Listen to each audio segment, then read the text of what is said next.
Alors pour changer les freins à disque, il faut tout d'abord commencer par tomber l'étrier.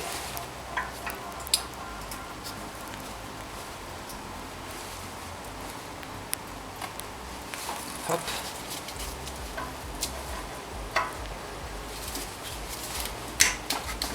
Hop. Donc je les avais remontés avec de la graisse haute température, ce qui permet de les démonter très facilement sans forcer. C'est de la graisse de goujon moteur et vous voyez, sans forcer, j'arrive à tomber l'étrier. Hop, ça sort comme dans du beurre. Ensuite, je vais l'accrocher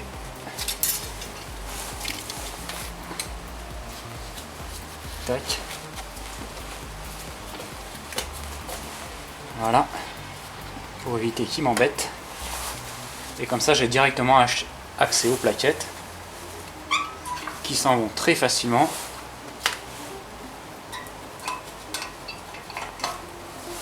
Hop. On voit bien sur les plaquettes qu'elles sont en fin de vie. Il ne restait pas grand chose. Donc les disques, je les change. Il faut savoir que l'épaisseur doit être comprise entre 8 et 10 mm. En dernière mesure, j'avais 8,64. Donc ils sont pas encore morts, mais vu que le Jimny a 132 000 km, tant qu'à faire, je les change. Ça coûte pas très cher. Entre les plaquettes et les disques, j'en ai eu pour 85 €, en sachant qu'il y avait même 20 € de port dessus. Donc c'est vraiment pas cher. Ensuite, il faut que j'enlève le support étrier. Donc j'ai 2 boulons de 17 à sortir derrière. Pareil, je les avais remontés avec de la graisse goujon moteur. Ce qui fait que rien n'est grippé. Ça se démonte très facilement en 10 secondes.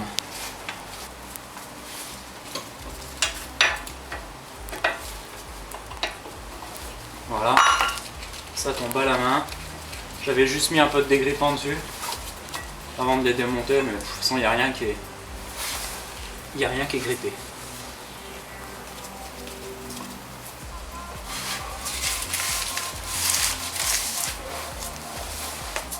Voilà, et comme ça, hop.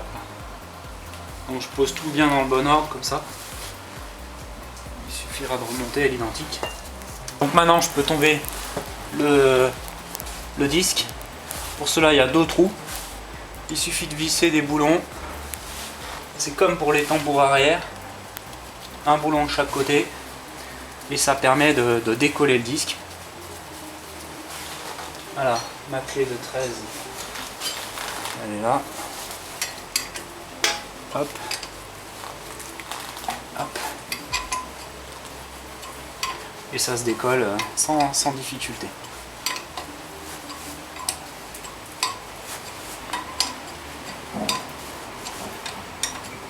Voilà. Tout tombe. Ensuite, avant d'enfoncer à nouveau le piston à l'intérieur, je prends de la graisse au silicone et j'en badigeonne sur tout le joint. Ça permet de l'humidifier, de le regraisser. Uniquement un spray au silicone, puisque ça abîme pas les joints. Et donc comme ça me permet de bien le nettoyer, ce qui évite quand je vais le compresser tout à l'heure, ce qui évite de faire rentrer toute la boue à l'intérieur. Comme ça j'ai un joint qui est tout propre et il dure plus longtemps dans le temps. Pareil, je vais les graisser avec le spray silicone. Donc ensuite, avec un serre-joint, je vais faire entrer le piston à l'intérieur pour avoir assez d'écartement pour mettre les nouvelles plaquettes. Donc il faut tourner tout doucement, histoire de compresser le piston. Il ne faut pas le faire trop rapidement, parce qu'en fait à l'intérieur du circuit il y a des espèces de petites ailettes. Et si on fait rentrer le piston trop rapidement, ces petites ailettes elles vont avoir tendance à se retourner dans le sens inverse, et après tout le système est mort. Donc il faut faire rentrer sans forcer. On rentre le piston. On voit que petit à petit ça s'écrase. Bien sûr, avant il faut ouvrir le bocal de remplissage du liquide de frein, puisque le niveau va remonter à l'intérieur. Donc là on voit bien que le piston est complètement rentré. Donc il y aura la place pour mettre les nouvelles plaquettes. Donc là on voit que le liquide il est bien remonté. Vous voyez, normalement là ici c'est le maximum et là je suis bien au dessus. Donc c'est en enfonçant le piston, tout est remonté. Donc il va falloir que je le vide au fur et à mesure, parce que si je fais l'autre côté sans le vider, tout va déborder. Je vais faire système D. Je vais prendre le tuyau que j'utilise pour purger les freins. Je vais aspirer d'un côté.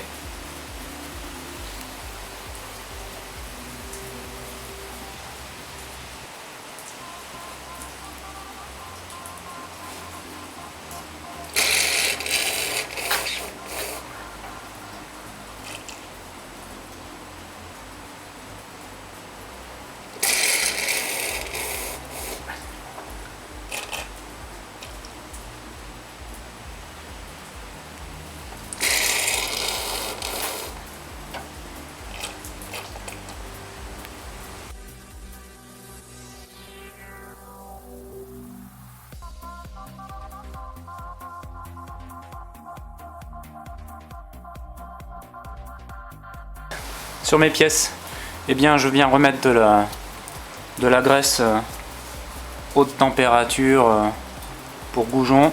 C'est de la graisse Loctite. Je viens la mettre ici, dans tous les trous de filetage de boulons. Comme ça, je suis sûr qu'au prochain démontage,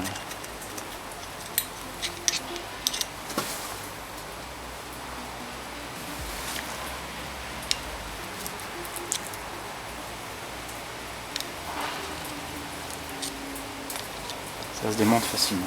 Donc ensuite, eh bien, je vais remettre le support étrier de frein. Il vient se placer ici. Je remets les boulons, mais avant de remettre les boulons, je les plonge aussi dans la graisse à goujon. Comme ça, ils sont bien graissés.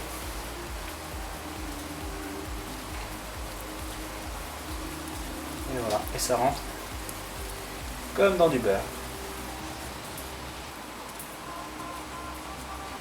Tac. Pareil de l'autre côté. Faut pas avoir peur d'en mettre. Et de toute façon, même avec les vibrations, ça bouge jamais.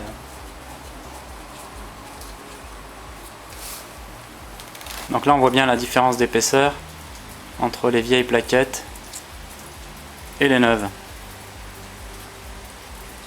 Il n'y a pas photo.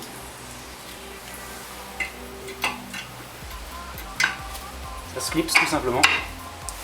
Voilà, il n'y a rien de compliqué. Et je vais faire pareil de l'autre côté. La deuxième plaquette, je viens la placer de l'autre côté. De toute façon on ne peut pas se tromper, hein. C'est le côté arrondi dans le même sens que l'arrondi du disque. Et les petits ergots ils vont vers le bas. Donc ça se clipse ici. Et là maintenant il suffit juste de venir remettre le piston.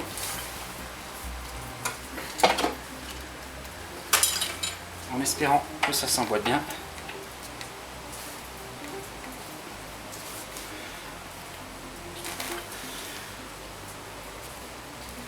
Alors il faut pousser les petits caoutchoucs là. Et ça rentre comme dans du beurre, c'est super. Tout est en place. Préalablement plongé dans la graisse à goujon. Puis en jouant sur la hauteur normalement. Voilà. Ah non. Le problème c'est que je sais pas où est la hauteur.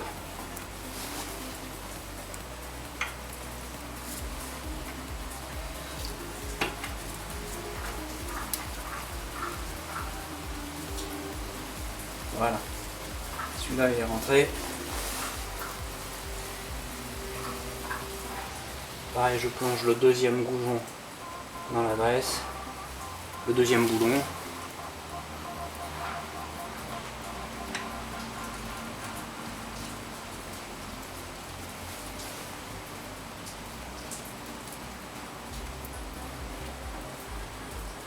Voilà.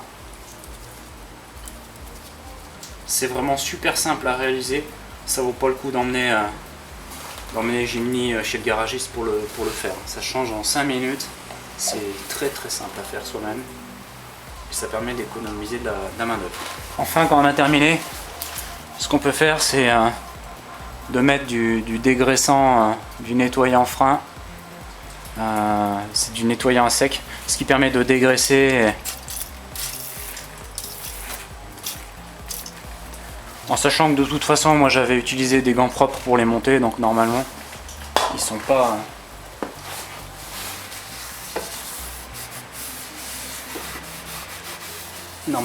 graissés. De la même manière, avant de tout remonter, en fait dans mes goujons de roue, je balance de la graisse à goujons, comme ça permet de les redémonter très facilement et sans forcer. Et même en usage quotidien avec les vibrations, il ne se desserre pas. Regardez la belle mécanique.